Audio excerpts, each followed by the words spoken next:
Hi ಎಲ್ಲರಿಗೂ. Stress ಎಲ್ಲ ಸ್ವಲ್ಪ ಕಮ್ಮಿ ಮಾಡ್ಕೊಳ್ಳೋಣವಾ? ಬನ್ನಿ ಇವತ್ತೊಂದು ಡೂಡಲ್ ಮಾಡ್ಕೊಳ್ಳೋಣ. ಯಾರಿಗಾದ್ರೂ ಸ್ಟ್ರೆಸ್ ಜಾಸ್ತಿ ಅನಿಸ್ತಿದೆ ಅಂದಾಗ ಡೂಡಲ್ ಮಾಡ್ಕೊಳ್ಳಿ, ಇಲ್ಲ ಡೂಡಲ್ ಆರ್ಟ್ ನೋಡಿ, ಸ್ವಲ್ಪ ಚೆನ್ನಾಗಿ ಅನ್ಸುತ್ತೆ. ಹಾಗೂ ನನ್ನ ಚಾನಲ್ ಫಸ್ಟ್ ಟೈಮ್ ನೋಡೋ ಹಾಗಾದ್ರೆ ಸಬ್ಸ್ಕ್ರೈಬ್ ಮಾಡ್ಕೊಳ್ಳಿ.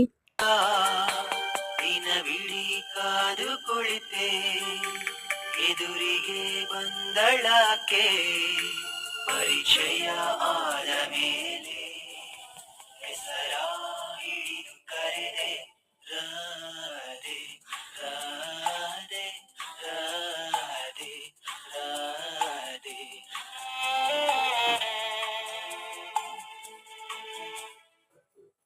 ಅವಳೋದ ಜಾಗವೆಲ್ಲ ಚಿಗುರಿ ಮೆಲ್ಲ ಮೆಲ್ಲ ಕೋಗಿಲೆ ಗಾನವೆಲ್ಲ ಚೂತಿದೆ ಮೆಲ್ಲ. ಅವಳೋದ ಜಾಗವೆಲ್ಲ ಚಿಗುರಿ ಮೆಲ್ಲ ಮೆಲ್ಲ ಕೋಗಿಲೆ ಗಾನ